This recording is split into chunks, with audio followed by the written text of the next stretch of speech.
enfoque desde el derecho comparado, principalmente desde México, por supuesto. Yo en el año de 2022 empecé en este tema, en el tema no de adolescentes, en el tema justo de derechos digitales, justicia para adolescentes ya tengo un rato, pero concretamente en derechos digitales empecé con un informe que en 2022 entregué a la Universidad de Vigo en una publicación que hubo justamente por la Universidad de Vigo, España, que se habló principalmente sobre no era específicamente sobre derechos digitales, ¿no? Habla principalmente de violencia de género en el sistema integral de justicia para adolescentes, pero yo ya desde 2022 con esta investigación que hice sobre violencia de género y justicia juvenil, empecé a evidenciar desde el derecho comparado, pero también desde el derecho mexicano, desde la justicia mexicana, cómo finalmente los delitos cibernéticos en la justicia penal para adolescentes estaban justamente aumentando, principalmente en ese tiempo en Europa. Les digo que esa investigación se hizo en la Universidad de Vigo, España, y posteriormente, pues, también en el caso México, ¿no? Hay un observatorio de igualdad de género en América Latina, en donde justamente pues ahí empecé a investigar sobre la violencia de género en el contexto internacional, en el contexto mexicano, y bueno, pues llegué a datos cuantitativos interesantes, sobre todo relacionados con la violencia digital, ¿no? A partir de la violencia digital. Entonces, ahí fue en 2021, 2022, cuando pues pensé que sería importante empezar a trabajar sobre la violencia digital, sobre los derechos digitales de los niños, niñas, adolescentes o los derechos de los niños, niñas, adolescentes en el entorno digital. Entonces, cuando me invitaron, que otra vez agradezco esta invitación, a participar el día de hoy, pues sí consideré importante iniciar con este contexto, que ustedes supieran finalmente que sí eran a partir de la publicación de la Observación General número 25 del Comité de los Derechos del Niño, que concretamente habla de los que se publicó en plena pandemia, que concretamente habla sobre los derechos del niño en relación con el entorno digital.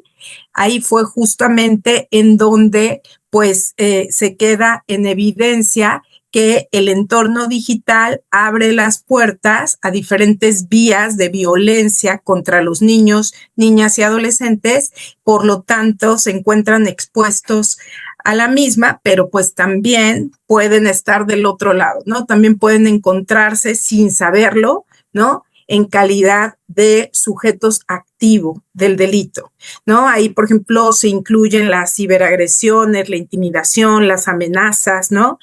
Este intercambio no consensuado de textos o imágenes de carácter sexual, así como contenidos autogenerados mediante coacción, es lo que evidencié yo en esta investigación que hice desde 2022 y que, bueno, finalmente la Observación General 25 dejó muy en claro, del Comité de los Derechos del Niño, lo dejó muy en claro en su publicación.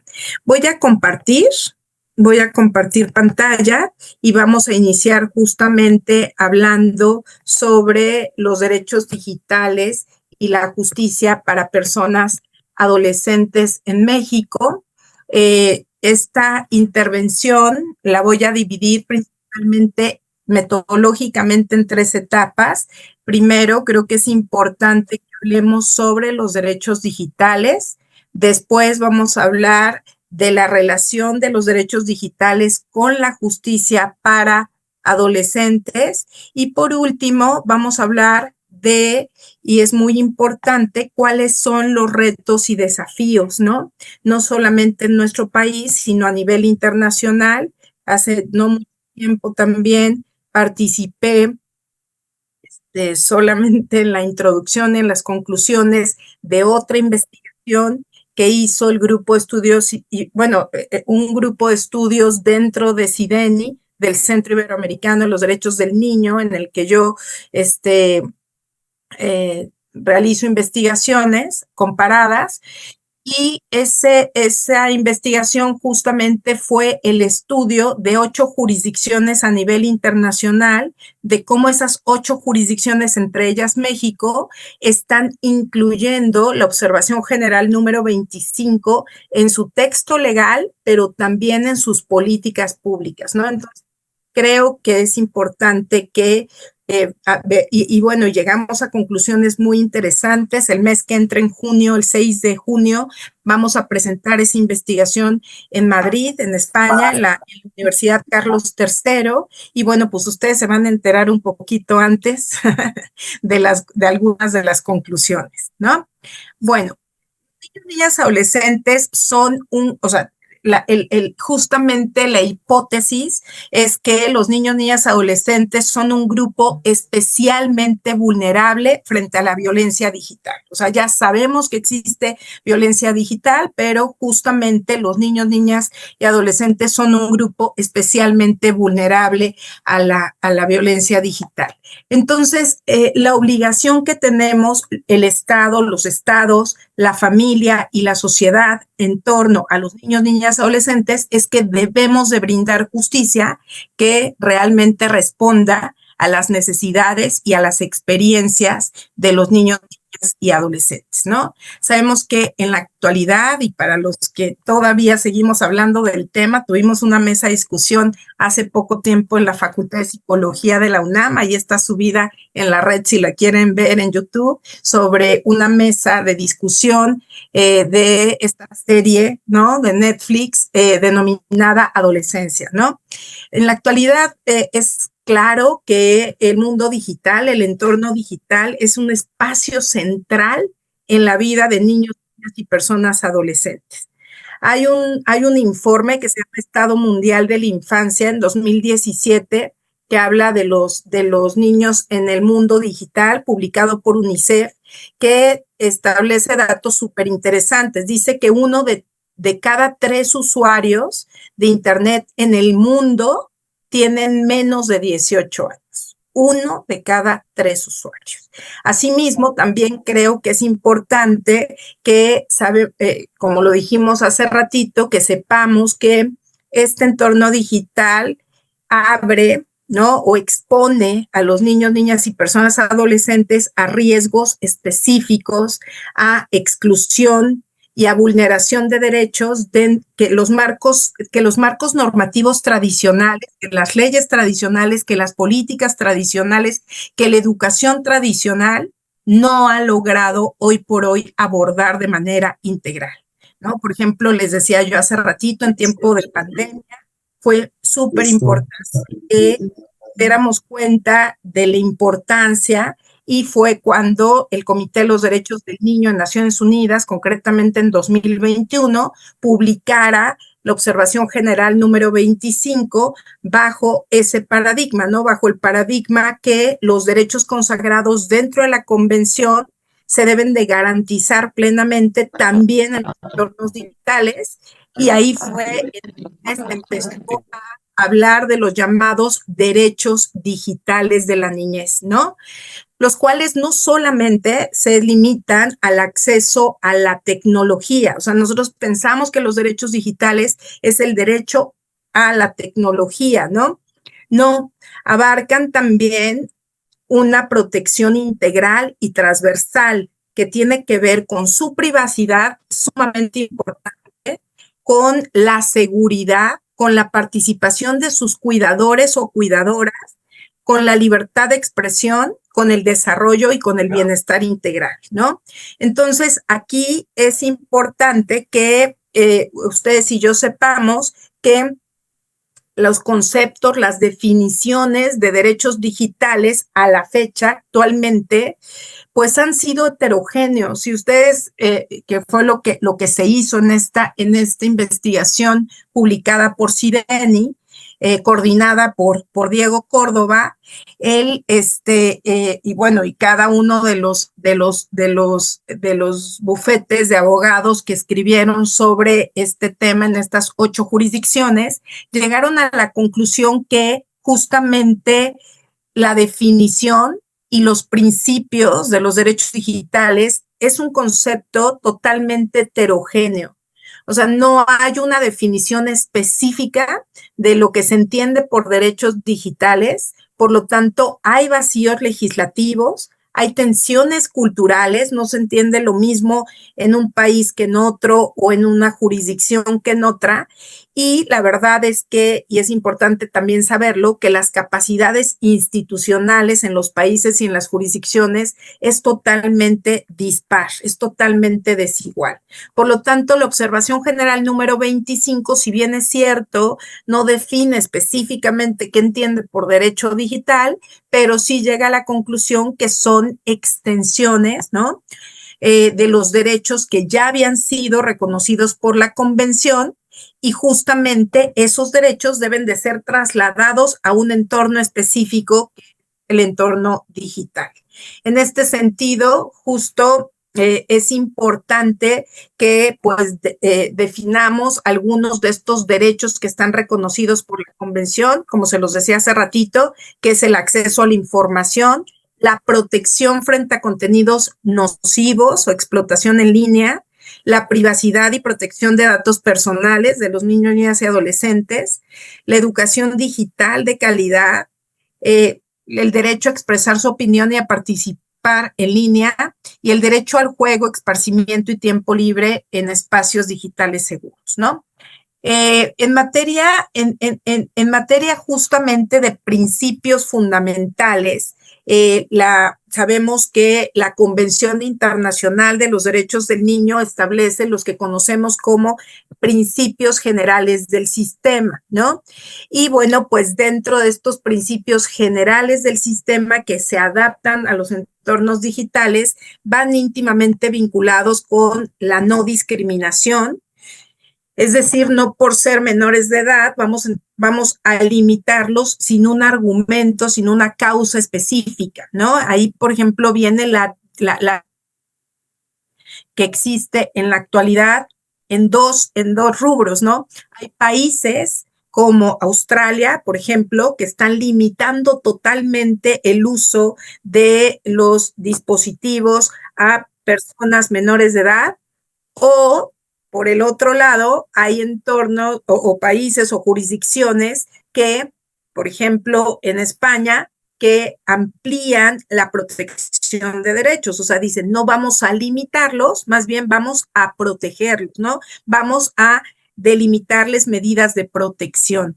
Por lo tanto, nosotros debemos de llegar, desde mi particular punto de vista, a un enfoque de protección de derechos. Es decir, no debemos delimitarlos, por tanto, este principio de no discriminación es fundamental en el tratamiento de este tema.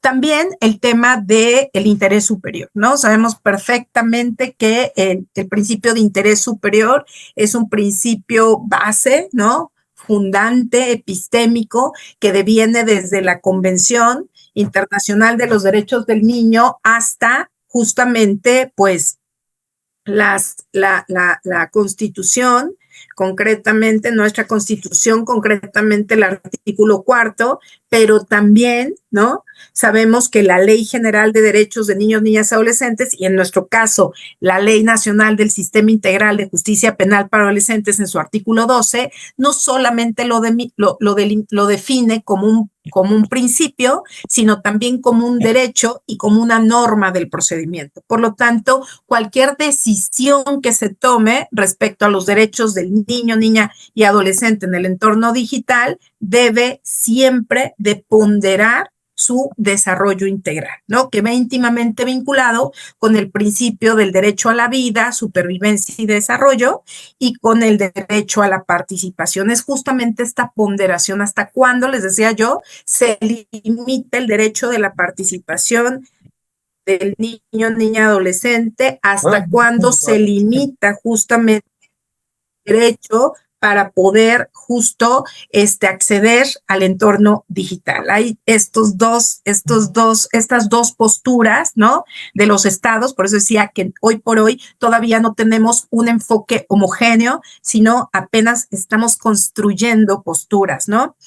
Les decía que en este estudio reciente coordinado por CIDENI, por Diego Córdoba, en 8 jurisdicciones, entre ellas México, llega a la conclusión que no existe una sola definición única, una definición legal única y vinculante sobre derechos digitales de niños, niñas, adolescentes, pero sí se reconocen de manera fragmentada en diferentes leyes, sobre todo secundarias, no todas devienen de la Constitución, sino, por ejemplo, en nuestro caso, la Ley General de Derechos de Niños, Niñas, Adolescentes, ahora tenemos a la Observación General 25, son leyes secundarias que, bueno, empiezan a trabajar marcos de protección sobre los derechos de los niños, niñas, adolescentes en el entorno digital. Entonces, sí es importante, por ejemplo, que ustedes sepan que en este estudio de derecho comparado, a la conclusión a la que yo llego es que la Unión Europea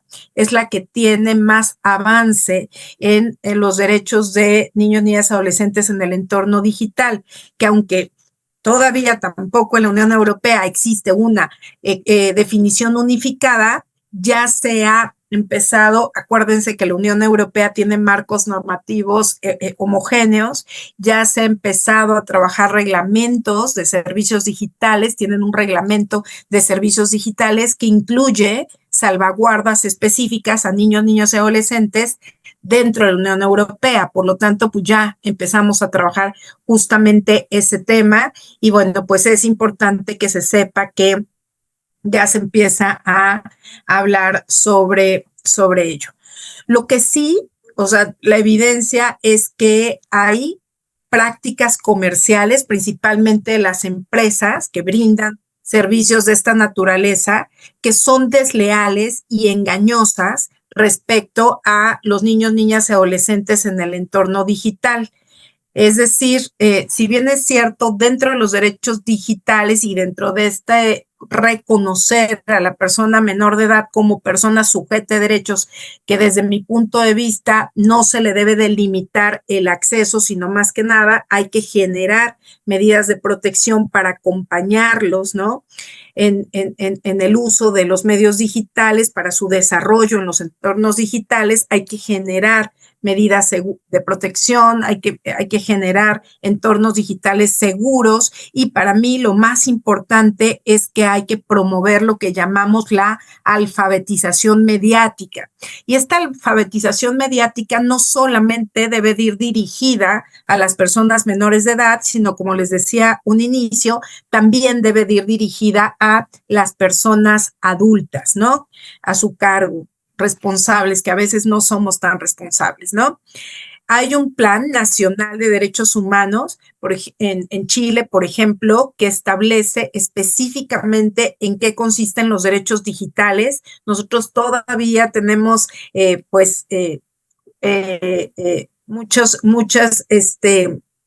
muchos desafíos. México tiene todavía muchos desafíos en la materia.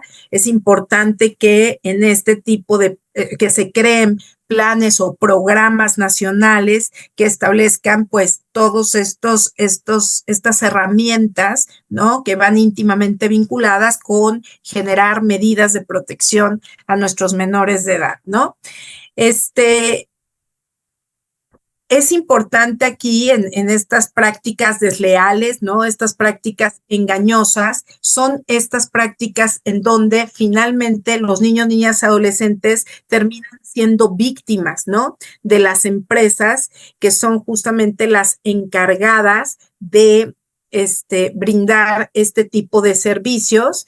Y ahí es cuando justo dentro de estos componentes centrales de los derechos digitales de la niñez, debemos de, por ejemplo, prohibir publicidad engañosa dirigida a menores de edad. Debemos de incluir en estos servicios los llamados controles parentales, ¿no? Y sistemas de denuncia dentro de estos servicios digitales.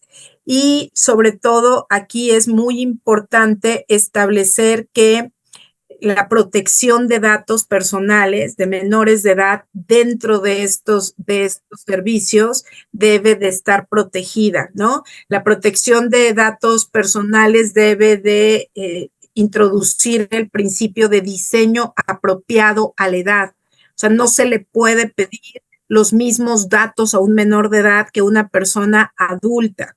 Y hay muchas restricciones y muchas obligaciones que deben de tener los proveedores de servicios digitales en estos entornos. Y bueno, pues también se debe de hablar del llamado consentimiento digital infantil, y se deben de prohibir estas prácticas, este procesamiento de datos de personales de menores de edad sin ninguna garantía, o sea, sin el consentimiento, sin el diseño apropiado a la edad, y justamente sin todas estas restricciones y estas obligaciones que tienen los proveedores.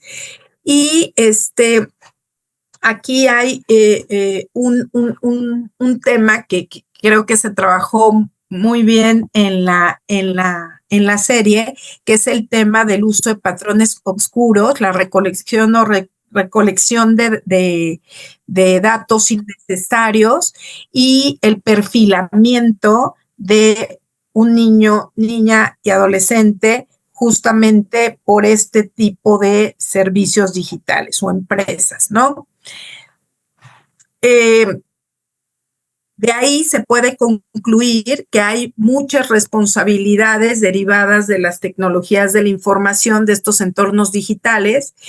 Las responsabilidades pueden ser de tipo penal, de tipo civil y de tipo administrativo, ¿no? Y entonces debemos de establecer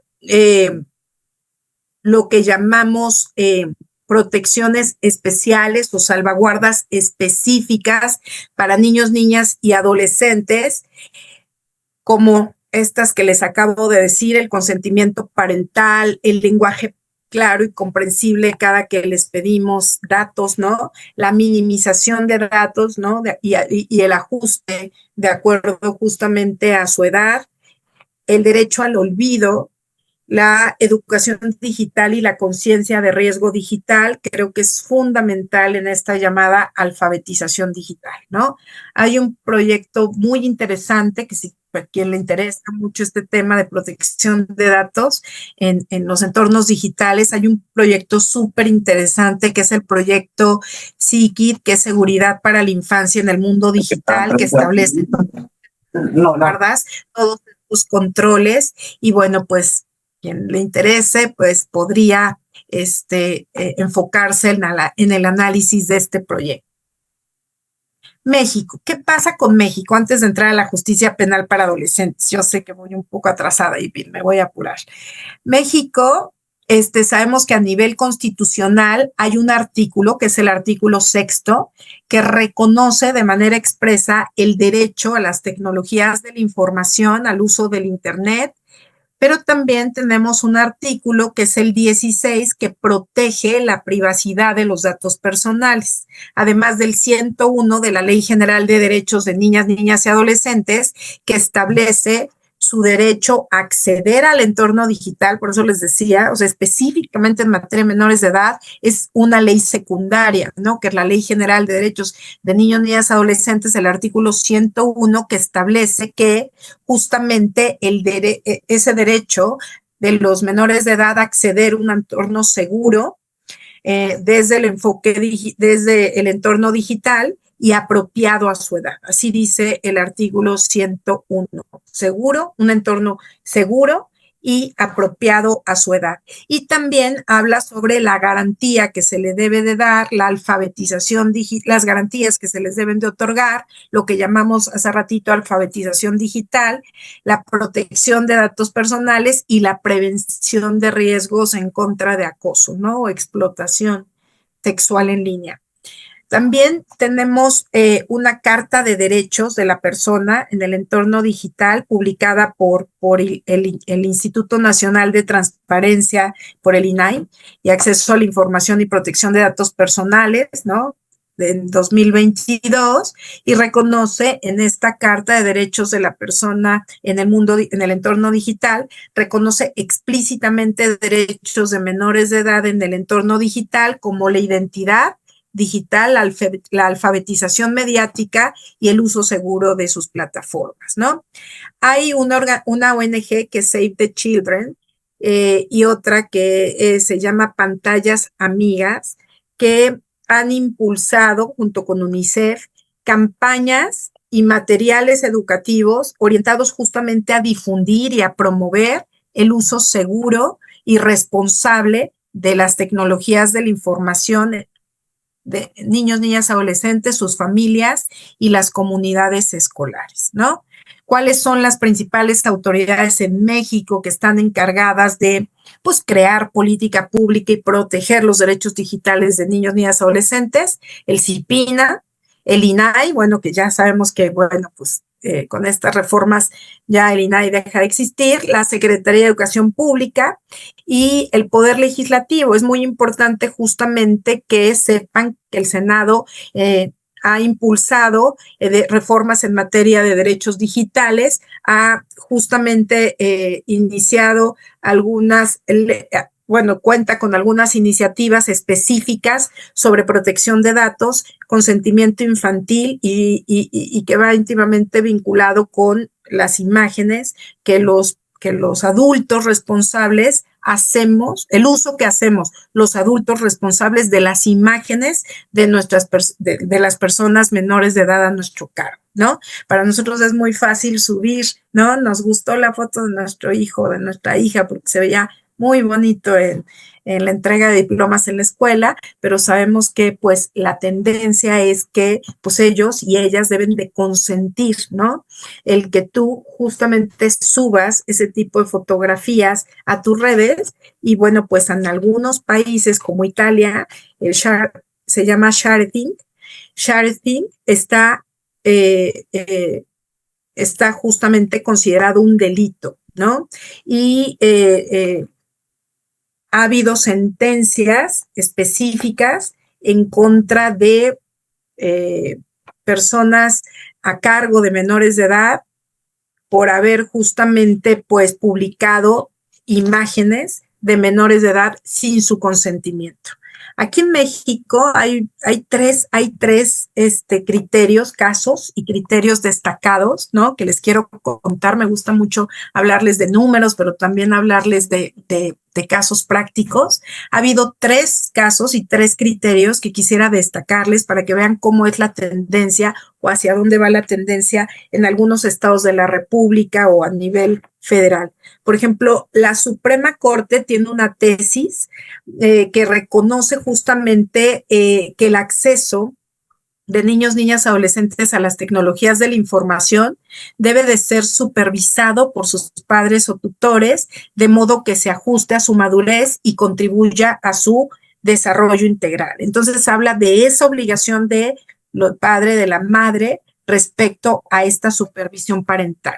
Después también hay una sentencia en San Luis Potosí pero es justamente de un tribunal colegiado que establece que el acceso a las tecnologías de la información es un derecho autónomo que debe de ir vinculado al derecho a la educación y ordena justamente la rehabilitación de una escuela indígena y la provisión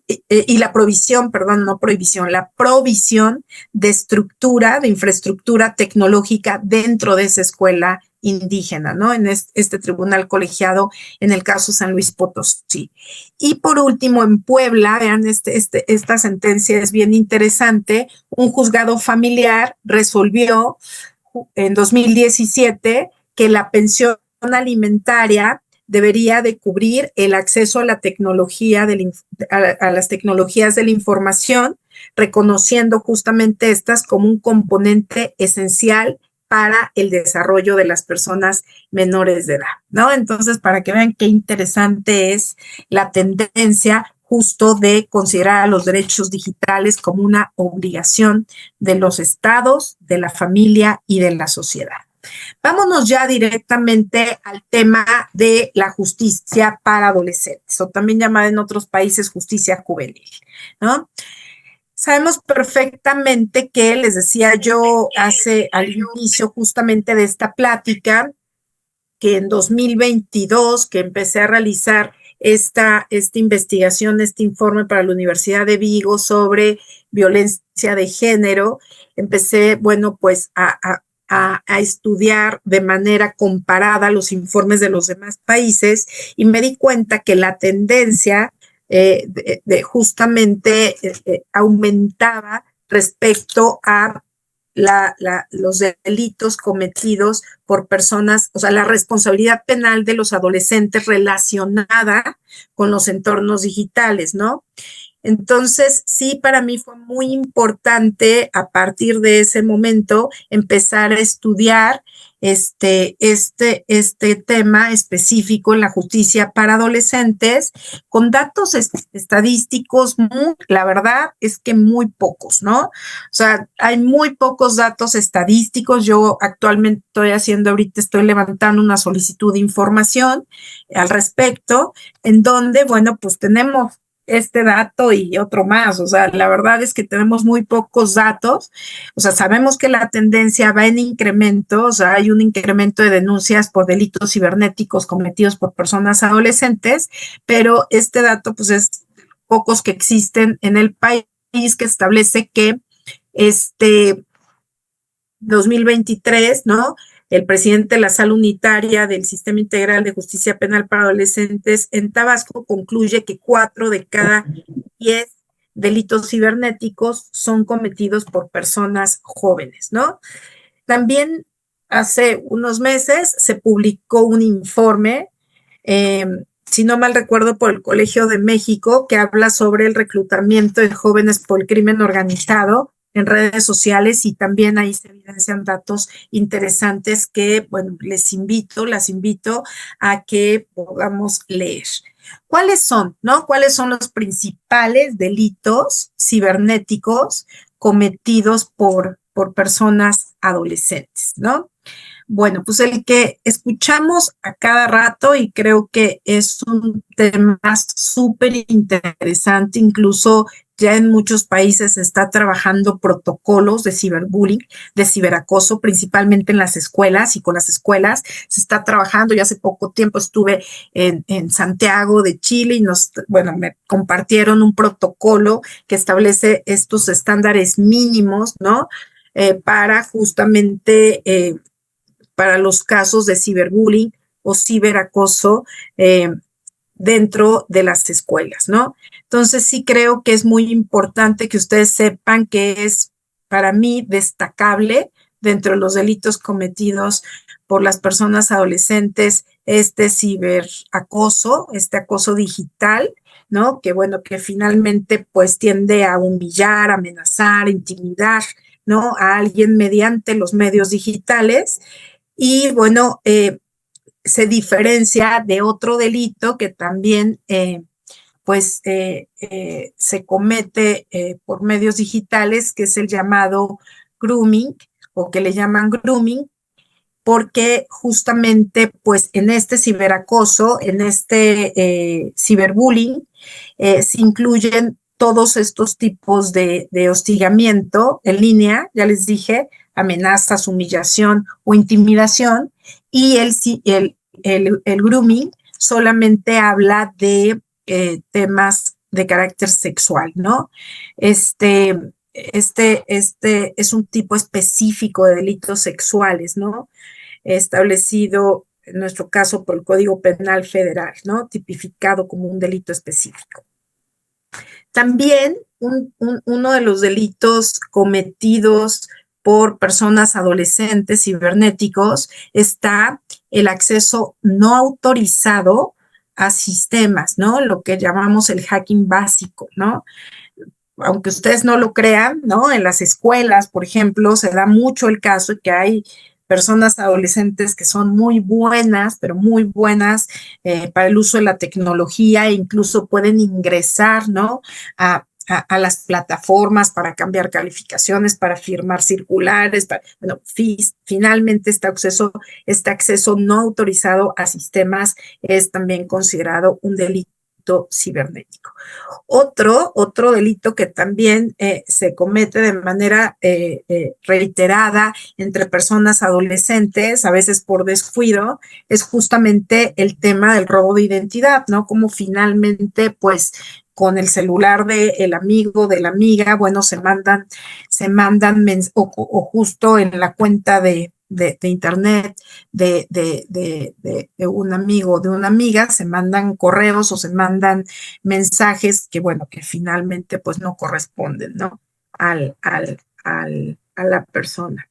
El deepfakes, que es pues relativamente nuevo, también hay casos interesantes ya comparados, es justamente lo que llamamos la suplantación de identidad o la difusión de noticias falsas que afectan la reputación o la privacidad de las personas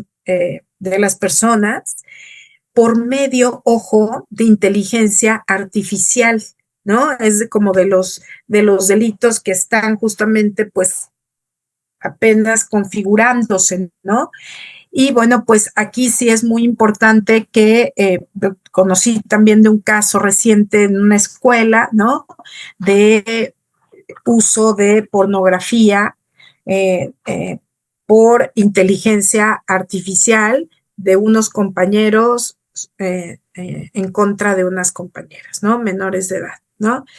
Y bueno, pues es un tema que ahorita está como justamente pues consolidándose en la Unión Europea o en otros países en donde se discute ya esta regulación específica de esta tecnología de la inteligencia artificial. De hecho, la presentación de ese informe que les conté se va a dar en el marco de un coloquio sobre inteligencia artificial y menores de edad. Y bueno, pues sí es interesante justamente esta deepfakes, ¿no? También, pues, el que conocemos más, la gran mayoría de nosotros, pues, sabemos que y hemos conocido casos parecidos, que es violación a la intimidad o también llamada sexting o también llamada difusión no consentida de imágenes íntimas, ¿no? Que es, pues, o la simple posesión, ¿no? Hay países en los que, como Estados Unidos, la simple posesión de material sexual autogenerado por menores es un delito. Hay diferentes tratos o tratamientos de este delito. Hay países, por ejemplo, como Alemania, que no, o sea, la simple posesión no es delito cuando se comprueba que es para fines exclusivamente privados y es consensuado, ¿no?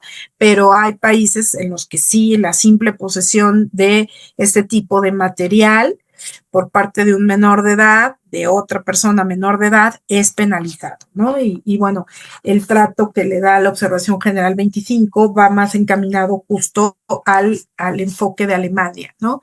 Y no al de Estados Unidos. También viene, pues, doxing, que también es la revelación de secretos a partir justamente pues, del uso de tecnología, no como nosotros de manera muy fácil copiamos y pegamos, ¿no? O reenviamos, ¿no? O mandamos captura de pantalla. Bueno, pues ojo, porque finalmente, pues, esa información es información personal, es información privada, que finalmente, bueno, pues puede ser considerado un delito. Fraudes en línea, que también es interesante, hay fraudes en línea, sobre todo en el tema que va íntimamente vinculado con pues, compras en línea, ¿no? O con datos de tarjetas de otras personas, compras en línea, o compras digitales, y pues la difusión de malware, que también pues cada vez más es un delito que se está considerando como uno de los principales delitos cibernéticos cometidos por las personas adolescentes.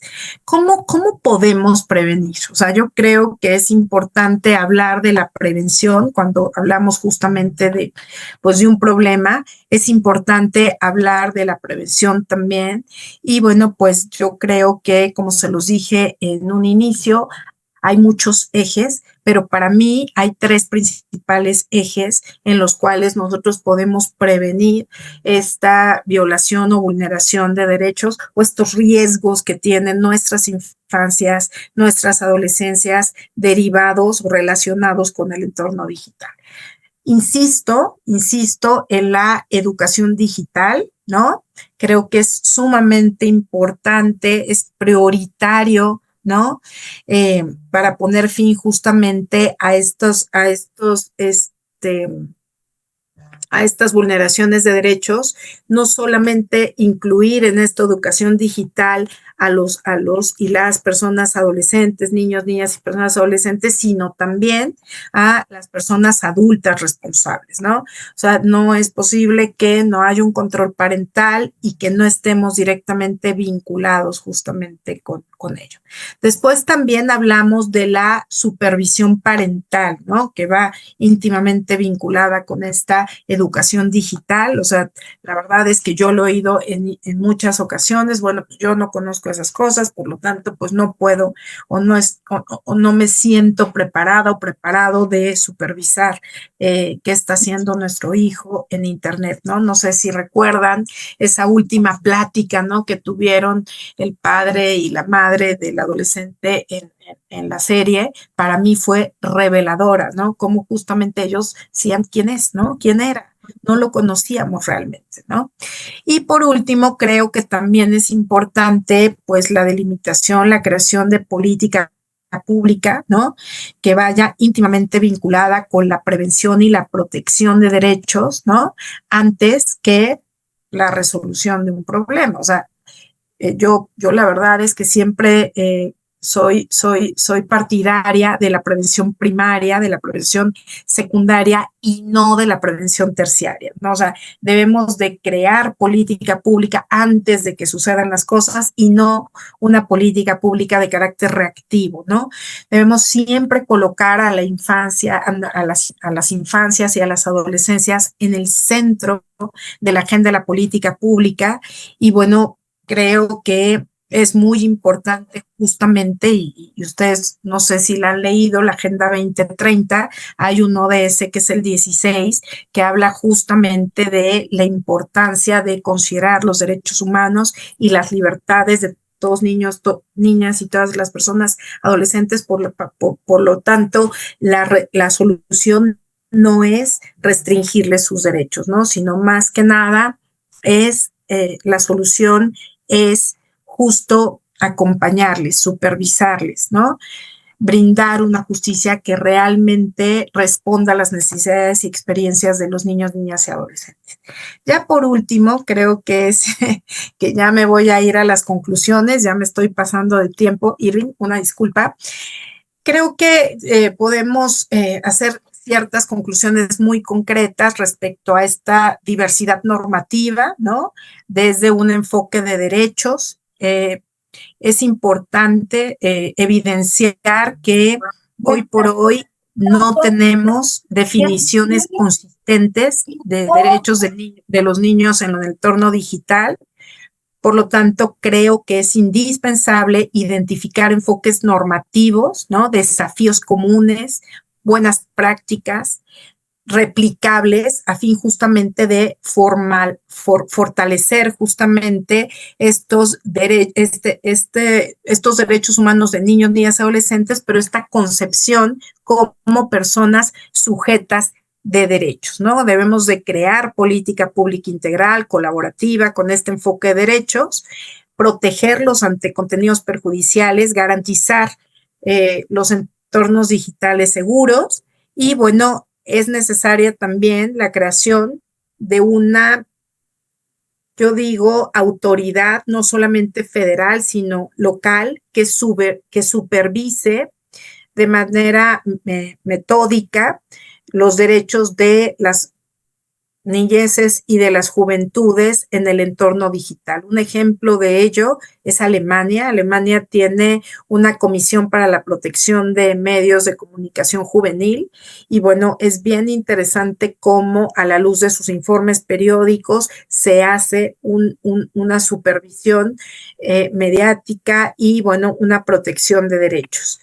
También creo que es sumamente importante incluir, elaborar un plan nacional específico sobre derechos digitales de la niñez, alineado al Plan Nacional de Desarrollo, además de la creación de esta autoridad federal o local, y también incluir a la sociedad civil. Yo creo que la sociedad civil juega un papel importante. Imagínense las escuelas, ¿no? Clave en la promoción, vigilancia y puesta en práctica de todas estas políticas sobre derechos digitales. Es necesario desarrollar estos programas de alfabetización digital, ya les decía, no solamente para menores de edad, sino también para personas adultas responsables y crear códigos de autorregulación relevantes, ¿no? Eso creo que es tema también de otra plática, pero para mí, por ejemplo, es fundamental crear un código sobre baby influencers, ¿no? No puede ser que podamos o que pueda haber menores de edad totalmente desprovistos de códigos de ética, ¿no? Establecidos por un documento, por un protocolo. Esto, bueno, pues sin duda trae consecuencias negativas y perjudiciales. También es importante incorporar todos los principios de la Observación General 25 al derecho interno. Y bueno, y con ello yo creo que podemos terminar esta plática. No tengo identificada a la fecha programas educativos o campañas de sensibilización más que esta que les conté del INAI, que no habla específicamente, bueno, y la de UNICEF, que coordina Save the Children, pero de ahí en fuera creo que sí es importante proteger a los niños, niñas, adolescentes, principalmente de estas prácticas comerciales de las empresas que son desleales, que son engañosas y que, bueno, pues que los ponen en riesgo, ¿no? De vulnerarles sus derechos. Les agradezco mucho su atención. Quedo pendiente de cualquier duda, de cualquier comentario, de cualquier aclaración.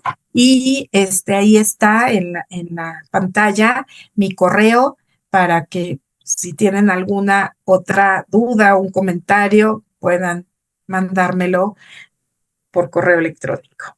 Muchas gracias, Irving.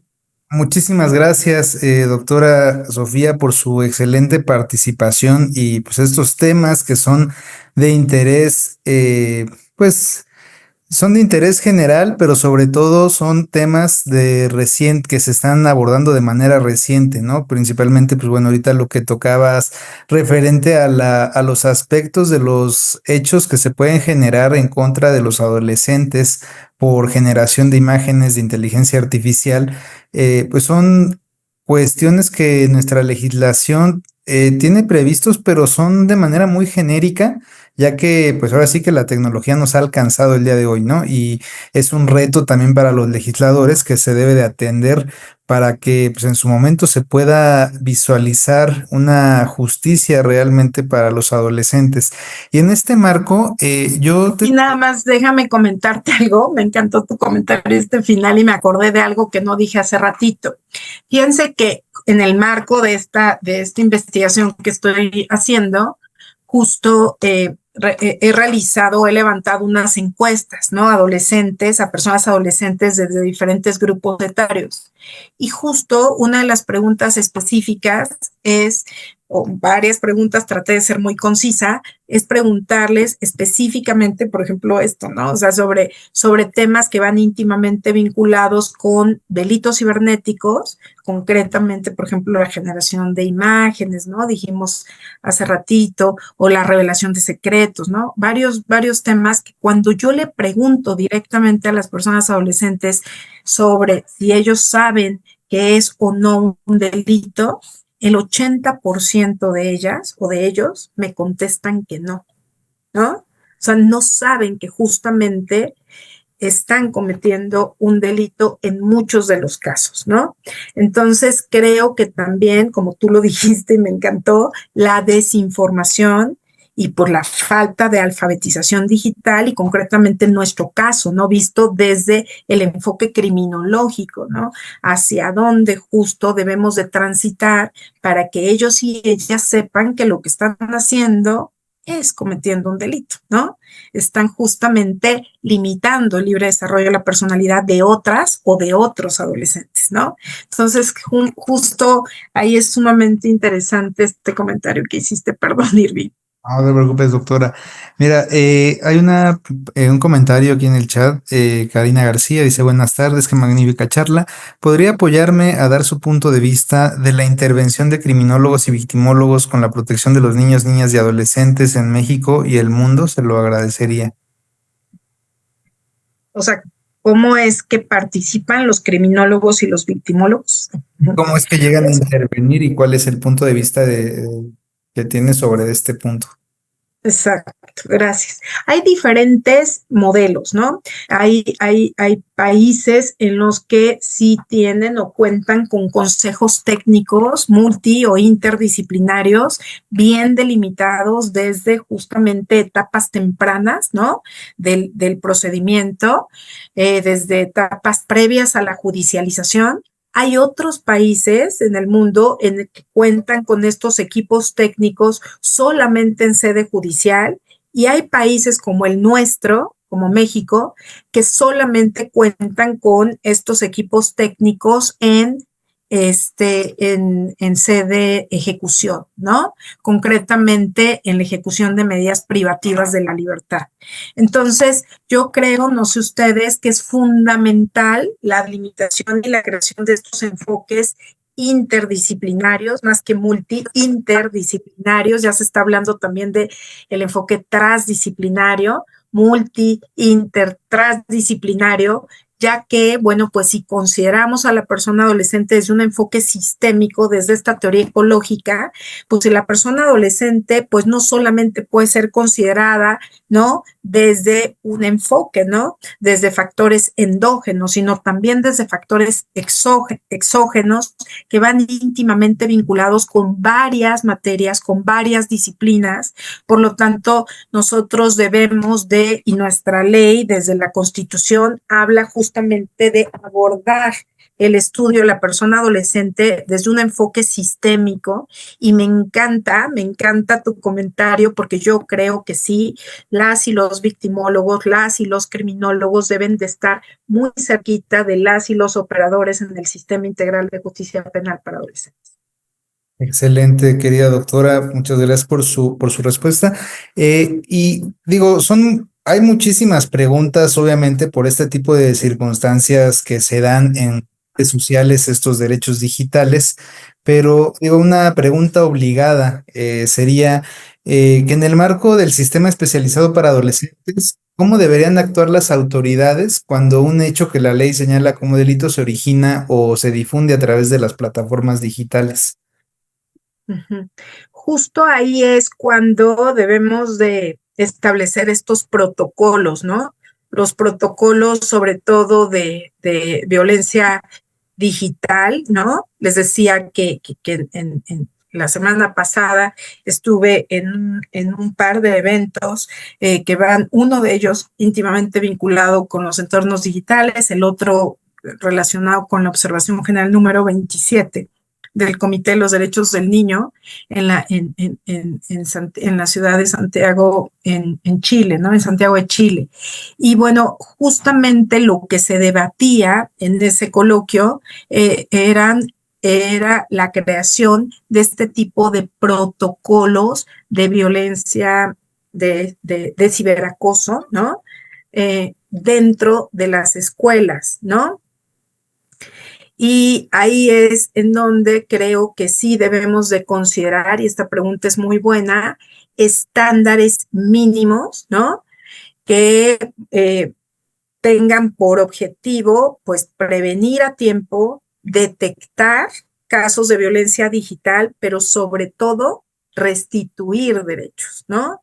O sea, justamente delimitar medidas de protección para la víctima, para quien está siendo víctima, y restituir derechos. Hay justo uno, no sé si se los dije al inicio, sí se los dije, hay una de las tendencias, sí se los puse, una de las tendencias, sobre todo en la Unión Europea, dentro de los derechos digitales, está justo el tema del derecho al olvido, ¿no? Por ejemplo, ¿no? Entonces, justo el poder bajar de la red, ¿no? Imágenes o noticias que finalmente impactan negativamente hacia el desarrollo de la persona adolescente. Entonces yo creo, y me gusta mucho la pregunta, debemos de crear protocolos que establezcan rutas muy claras de actuación, no solamente para, aquí en el caso de que del que yo estuve en el coloquio la semana pasada, eran las escuelas, pero yo también creo que la sociedad en general, por eso para mí es tan importante crear esta institución, ¿no? Esta institución que justamente se dedique a eso, a proteger los derechos digitales de las infancias y las adolescencias, es establecer rutas claras de actuación, pero sobre todo delimitar medidas de protección ex ante y ex post, ¿no? Ex ante y ex post, cuando podemos prevenirlos, pero también cuando pues ya tienen que ser medidas de carácter reactivo, ¿no? Como por ejemplo este derecho al olvido. Entonces, primero es la prevención, ¿no? Que yo soy, siempre trabajo sobre la prevención primaria y secundaria principalmente. Después, la detección y canalización de casos justamente a sistemas de protección de derechos, ¿no? Cuando justamente yo me estoy dando cuenta que hay una víctima, pues tenemos que canalizarla de acuerdo al artículo 123 de la Ley General de Derechos a los sistemas de protección, procuradurías de protección de derechos, ¿no? Tanto la federal como la correspondiente en el foro local. Después, bueno, pues la notificación, ¿no? Con esto, la canalización y la notificación en su caso a las autoridades correspondientes. Cada vez más, bueno, pues existen estas llamadas policías cibernéticas, ¿no? Además del sistema de protección, pues ya también tenemos policías cibernéticas, también ya hay fiscalías especializadas en delitos de carácter cibernético. Y bueno, en casos ya graves, bueno, pues es importante suspender el uso, por ejemplo, de dispositivos hasta garantizar seguridad por parte de los menores de edad y, bueno, darle un seguimiento a estas medidas de protección, a estas medidas cautelares que en un momento determinado se están estableciendo. Perfecto, muchísimas gracias. Por último, hay una cuestión que justamente impacta tanto en el ámbito de justicia penal para adultos como también para el tema de adolescentes. Y este sería, ¿qué retos consideras que se presentan para el sistema penal de justicia para adolescentes en la permanencia de contenido violento o íntimo en redes sociales cuando ya existe una resolución judicial que ordena su eliminación? Y es que, bueno, pues si existe una resolución judicial que ordena justamente su eliminación, ahí hay un tema, por eso les digo, con las empresas, ¿no? Con las empresas justamente que que otorgan justamente estos servicios digitales, las cuales tienen la obligación de quitar, ¿no? De manera inmediata estas fotos o estas imágenes, ¿no? O estas noticias de la red. Y yo, por ejemplo, no sé ustedes, pero me súper impacté, o sea, yo la verdad es que no había visto, pero hoy a mediodía mi hija llegó impactada enseñándome justo el video de esta persona, de la youtuber que fue asesinada en vivo, ¿no? En Jalisco, ¿no? Bueno, yo creo que, a ver, yo lo primero que hice fue cómo es posible, ¿no? Que estás viendo, mi hija tiene 14 años, ¿no? ¿Cómo es posible que estás viendo eso? No, ma, pues me salió, estaba creo que en TikTok y que le salió, era una TikTokera, creo, ¿no? No, dice que le salió, o sea que finalmente este contenido violento, pues en ese momento se debió de haber quitado sin ni, o sea, y menos aún se debe de difundir en las redes, ¿no? Yo creo que las empresas que ofrecen estos servicios digitales no solamente tienen, ahorita la pregunta es, obligaciones legales. Yo diría, tienen obligaciones éticas frente a estos contenidos violentos. O sea, María José, mi hija, no buscó esa información, le llegó. Imagínense cómo afectó desde mi particular punto de vista. O sea, ella cuando se subió al coche, bueno, venía sorprendida y por supuesto que, pues, creo que es un tema, es un tema pues que a ella sí le afectó mucho, ¿no? Entonces, son estas obligaciones legales, pero sobre todo obligaciones éticas, ¿no? Que deben de tener las empresas que ofrecen estos servicios digitales. Desgraciadamente, pues, esta eliminación oportuna de contenido va íntimamente vinculada, y la pregunta es muy buena, con retrasos, ¿no? O sea, con retrasos, a veces hay incluso, o lo que alegan o argumentan es la dificultad de eliminar este contenido, pero pues sabemos que atrás y abajo de todo ello está justamente atraer la atención de las personas, que finalmente, bueno, este video que hasta yo vi, porque justo ella se subió enseñándomelo, ¿no? Es un video que, bueno, pues imagínense cuántas personas no lo vieron, sobre todo menores de edad, y bueno, pues sí es importante equilibrar, ¿no? Equilibrar derechos, ponderar derechos, y bueno, pues estas consideraciones éticas, estos riesgos, ¿no? De acercar a las personas menores de edad ante contenidos violentos, pero sobre todo yo le decía mucho a María José, no normalices, o sea, no normalices la violencia. O sea, es para mí fue como mamá fundamental, ¿no? Que ella se diera cuenta que lo que estaba viendo era un homicidio, ¿no? Y que ella no podía verlo y no podía normalizarlo, ¿no? Estos contenidos, ¿no? Estos contenidos difundidos, yo creo que de manera poco ética por la empresa, ¿no? Correcto. Pues bueno, doctora, nuevamente, muchísimas gracias por su brillante intervención. Escucharla ha sido una oportunidad para ampliar nuestra mirada sobre los retos que enfrentamos en el entorno digital, especialmente cuando se trata de proteger a quienes más lo necesitan, que son nuestras juventudes, como pues bueno, lo ha venido diciendo, y los demás ponentes también hemos coincidido con esta parte. Como lo dijo Zygmunt Bauman, la educación no puede protegernos del cambio, pero puede prepararnos para enfrentarlo con responsabilidad. Y esto es justamente lo que buscamos con los espacios que se generan como este espacio, construir conocimiento que no solo informe, sino que transforme. Agradecemos profundamente a las autoridades de la Facultad de Derecho de la UNAM, en especial a la doctora Sonia Venegas Álvarez y al doctor Carlos Cuenca, presidente del colegio, y por supuesto, pues bueno, darle las gracias a cada uno y a cada una de ustedes por habernos acompañado, docentes, estudiantes, profesionistas y público en general. Nos vemos pronto en los siguientes encuentros. Estaremos ahí pendientes para lo subsecuente. Y de nueva cuenta, muchísimas gracias, doctora. Pasen excelente tarde. Al contrario, Irving, un gusto. Que les vaya muy bien. Estoy para servirles. Hasta luego.